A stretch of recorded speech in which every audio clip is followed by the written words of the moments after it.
Hi everybody, it's me, Miss Jessica lwhor, and for today's Jess Talk, we are going to be talking about hookups.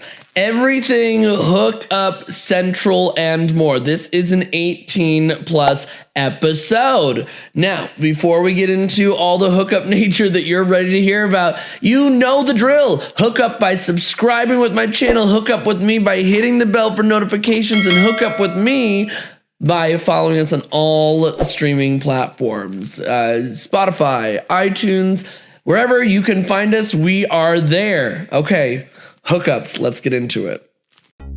Attention lwhor, attention lwhor, attention lwhor, attention. Here I am walking down the street, seeing all the boys trying to take a peek. Shorts pulled up, a chest out right. Come on, boys, just take a bite. Look but don't touch, spin it round and round. Crazy. Okay, so this episode is all about hookups and hookup culture. Now, mind you, let's just start from the beginning. My name is Jessica lwhor. lwhor. Part of the reason that I started with the lwhor name is that I'm a super sex positive person. I'm a super body positive person. And I truly believe that you can do what you want as many times as you want it with as many people as you want, as long as you are both consensual. All parties are consensual. Everyone is being safe and you're enjoying yourself, because ultimately hookups and sex should be enjoyable. That is my bottom standard. Okay. Bottom standard. So lwhor came essentially because I'm a super sex positive person, like I talked about, but I was a big hoe. Okay. I love my hookups. I loved my hookup apps. I loved getting with people, and I kind of still do, but there's such a huge disconnect from original whore to current whore. Okay. And I use whore and slut very positively in this Jess Talk. So let's start from the beginning. Hookups were very different for me when I was originally developing my sexual identity. A lot of it was because I was trying to compensate for the lack of love that I had for myself. A lot of the things that I hated about myself, from my body to the way I looked to being not skinny enough, or not having the right color eyes, or not feeling attractive to people, or being called cute all the time but not being sexy. So hookups for me at the time were a way to compensate for a lot of the voided energy that I wasn't getting, that I now feel like I confidently have as an adult. This is like early 20s, late teens, like 18, 19, 20, 21, 22. That kind of time frame was a very rough generation of my experience. That sounds weird to say. A very rough timestamp of my era of my experience. There we go.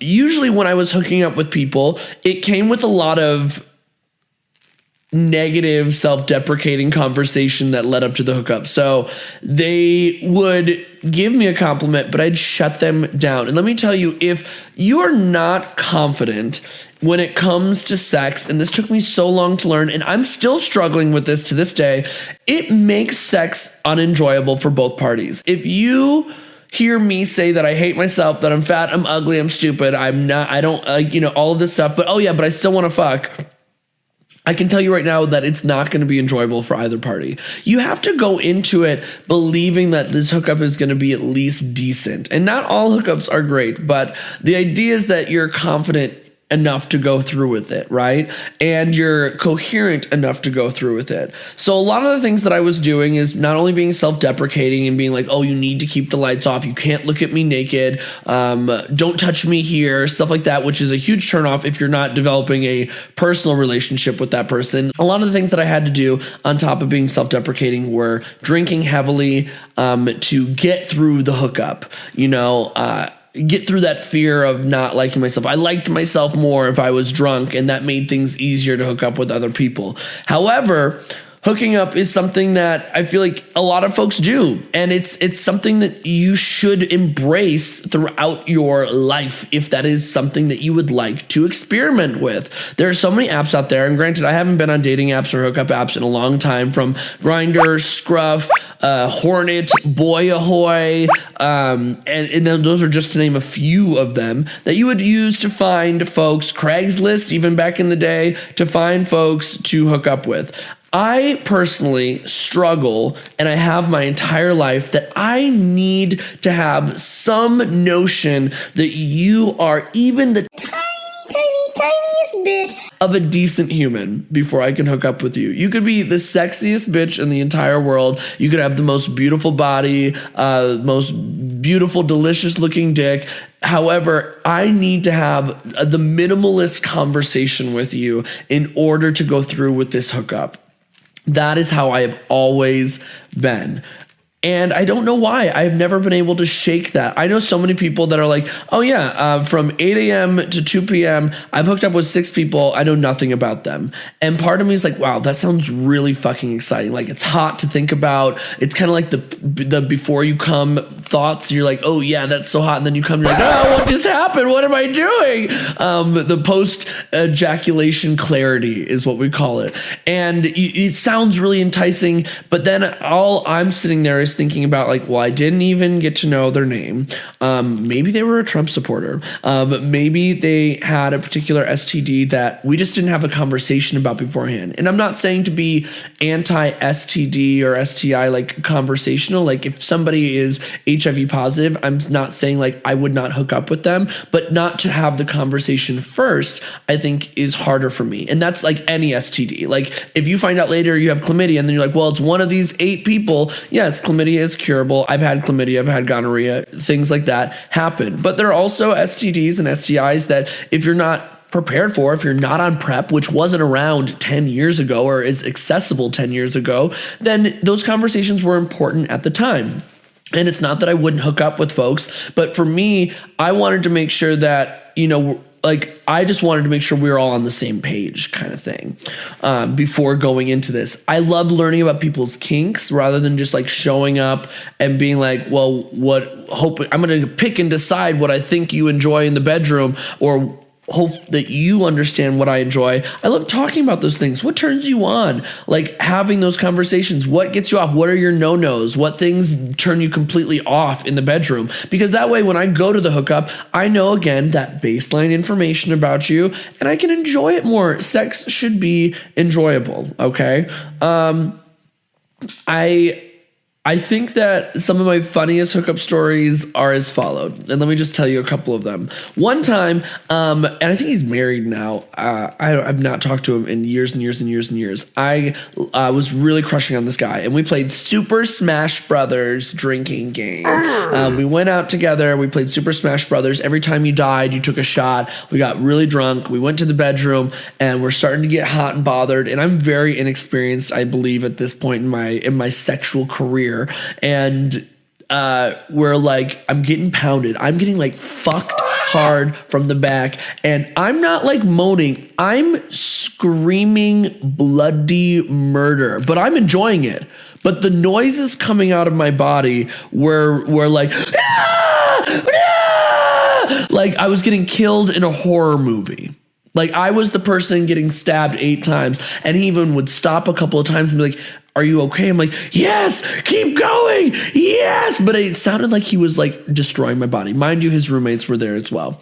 Then we both come. It's great. But when I come, what did I do? I did the classic, like you roll over, like, oh, it felt good. But I start maniacally laughing, like evil clown status, like maniacally laughing about finishing, which is not attractive either. At that point, I pass out. I don't know what happens with him. I think he passes out as well. I wake up to find a note. Who wrote the note? You tell.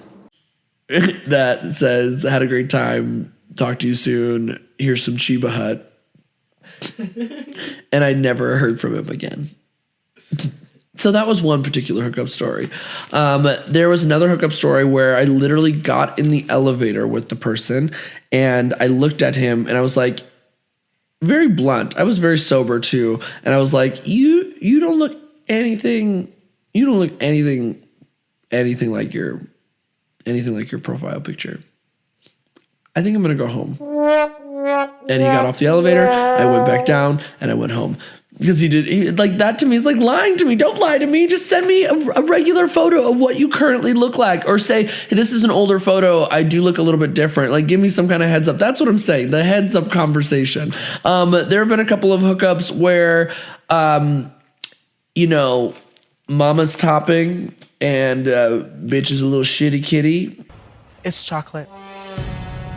And when you're hooking up with somebody that you don't know and poop is involved, I think it's different than if you're having sex with somebody that you're dating or in a relationship and poop is involved. When you're in a relationship and poop's involved, you're like, oh, like, let's go to the shower. Let's put a towel down. Like, shit happens. Like, I get it. It's not that embarrassing. But if you're hooking up and there's like a little bit of poop, you're like, okay, this is expected. Like, okay, like it happens. Shit happens. I'm obviously putting it in the butt. Let's go to the shower and like clean off together, but still keep it hot.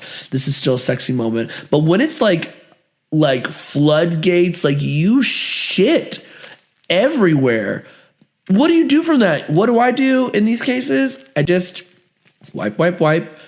Thank you very much, and walk away.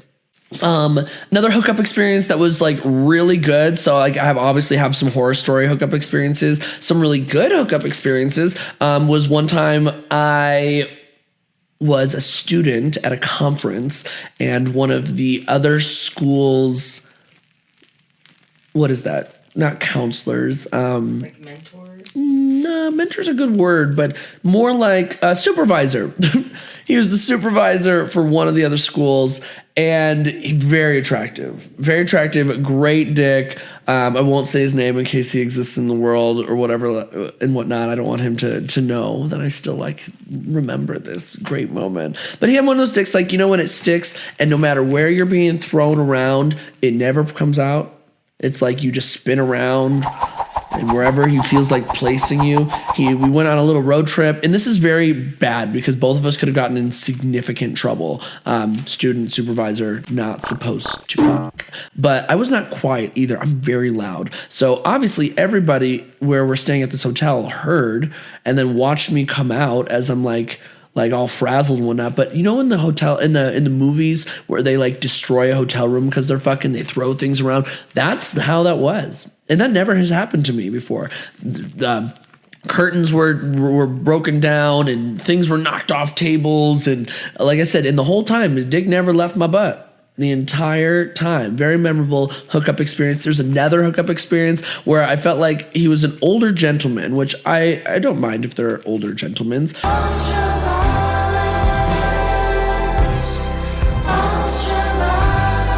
But I felt like he just wanted me to lay there. Like I laid on my stomach like this, like a reverse starfish, like this. And he just fucked me. That's it. It was good, but it wasn't great. I just laid there. He didn't want me to flip over. He didn't want to do anything. He just wanted me to keep my legs tight, a little extra friction, and he just kept fucking me. And then he finished, and when he was done, he said, thank you. And I didn't finish, and I went home. I feel like hookups when I was younger were so much easier than as an adult. Now I'm much more coherent and like knowledgeable about like what I like, what I don't like, what I'm willing to put up with and what I'm not willing to put up with. And I think that's where, again, that connection comes into play.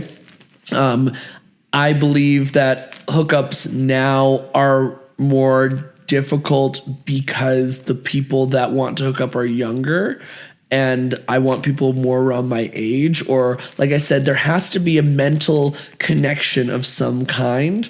So yeah, like I said, 18 to 22, a lot of sex, a lot of hooking up, like random people, JESS message on Grindr, stuff like that. Then I became kind of relationship bound for quite a while, relationship for 5 years. And then my first hookup out of my relationship was at Washington Park in a car, didn't know his name, and now he's my boyfriend.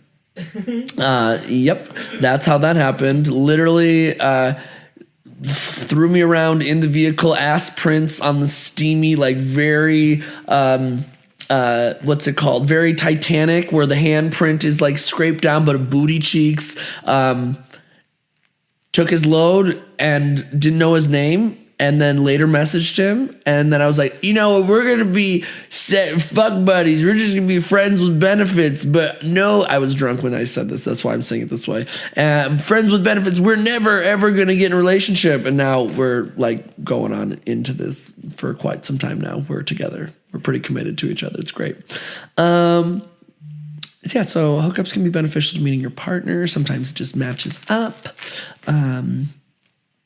I feel like people are like, I understand the idea of having standards and being picky, but sometimes the way that folks describe what they want when it comes to partners ends up being really toxic and self-detrimental. If you're somebody that already struggles with insecurities, already struggles with being hard on their body or hard on themselves, having somebody blatantly say that you're ugly, fat, unattractive, not their type, whatever the reason is kind of hard. That rejection piece is really difficult, especially because when you're over app, it's really easy to be that forward and you're not really thinking about the emotions or the feelings of the other person, or even sometimes what people put in their bios on those hookup apps are crazy. I think that more folks should explore the idea of hooking up with people,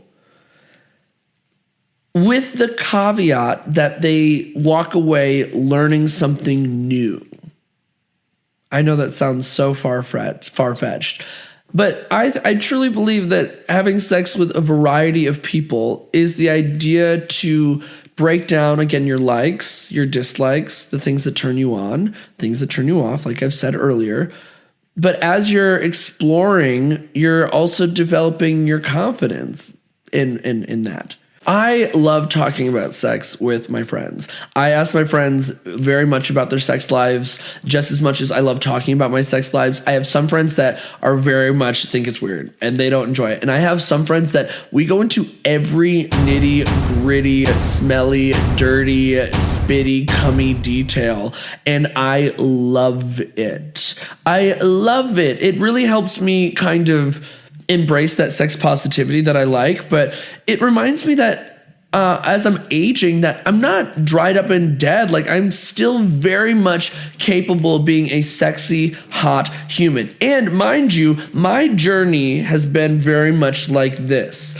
In my early 20s and before I was 20, hated myself, didn't like my body, depressed, angry, whatever. Then I have my middle 20s where I was still angry, depressed, but I was in a relationship. So I didn't necessarily need to look for that satisfaction because I wasn't looking for that, but I still didn't like myself, okay? I didn't like where I was at, and I wasn't stereotypically or societally considered attractive. That was my opinions, my mentalness, my mental stability wasn't attractive, my body wasn't attractive in my mind, in my perception.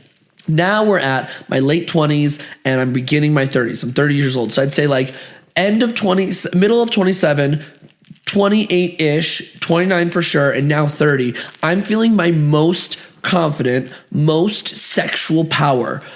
And that comes with wanting to explore that sexual power, that idea of feeling sexy, hearing that people think that I'm sexy, and believing it. Not a cockiness, but the idea that I'm worked on my mind, I've worked on my body, I've worked on my aura, my soul, my speech. And I think that I'm a very attractive human. I think I'm very sexy. When I hear that from other people, I don't disregard it. I believe it. And that comes with being like, well, now I've missed 8 years or more of positive sexual experiences because I hated myself, and now I want to explore what that looks like.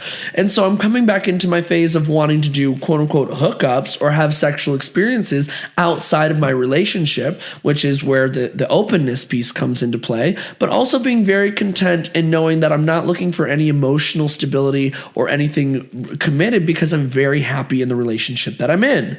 And so how do I balance that? How do I balance that idea of exploring and having hookups and being like, okay, well, that's one and done. Like, thanks for that, while still having that bottom line connection. Most of the people that I'm friends with, I would have sexual experiences with. Why? Because they're beautiful people on the inside and out. And I think that's something that I really connect with. There are so many of my female, male, non-binary, trans friends that I'm not saying that I'm trying to go after them and fuck them, but what I'm saying is that there's a sense of safety, a sense of connection. I know you're not a terrible human, and I don't have to explain my situation. Unlike hooking up with a younger 22-year-old that then interviews me about Jessica. That's the other thing. That's the other complication. As I've progressed in my age, my career has progressed. And so I don't want sexual experiences in my city. If I'm going to choose to go outside of my relationship, I want them in other parts of the country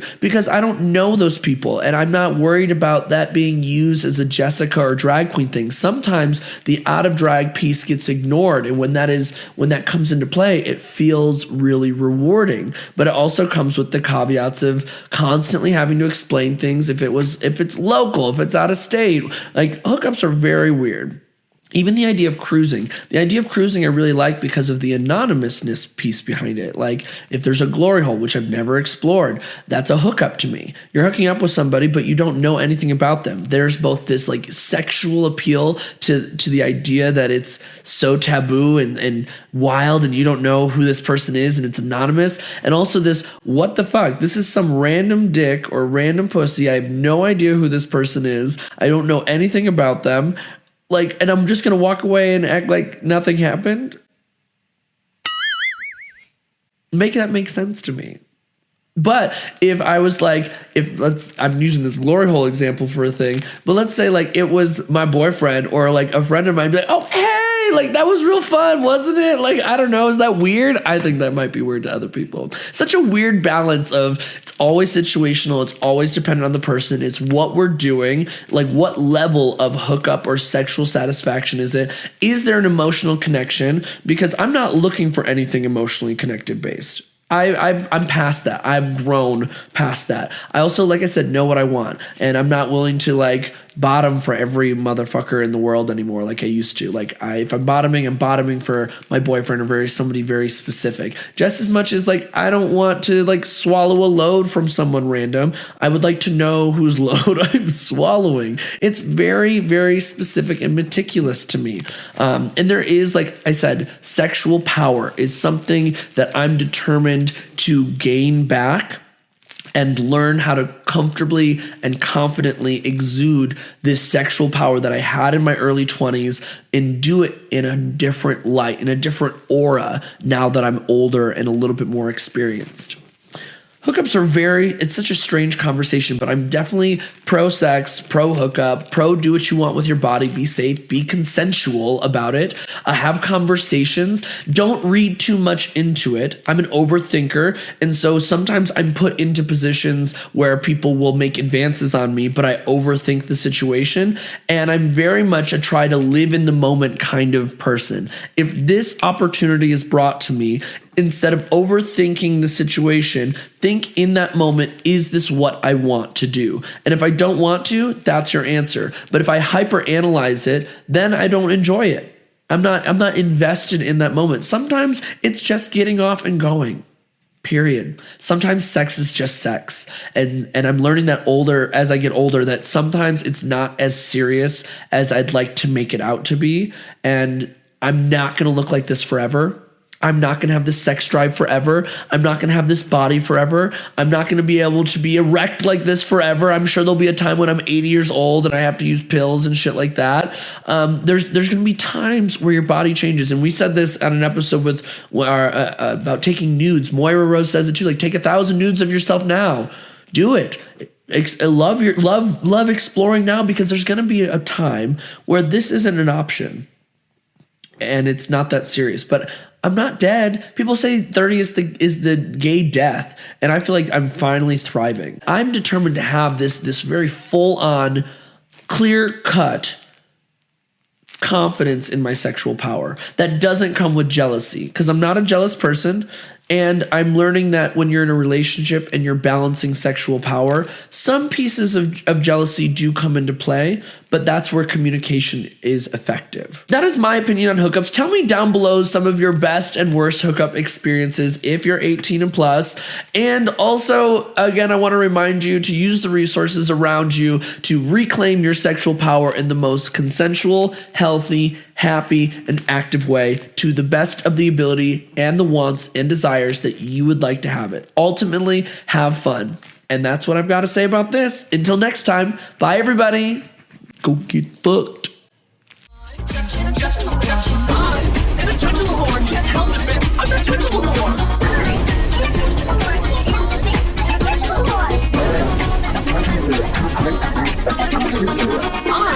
an attention whore. Can't help it, bitch. I'm an attention whore.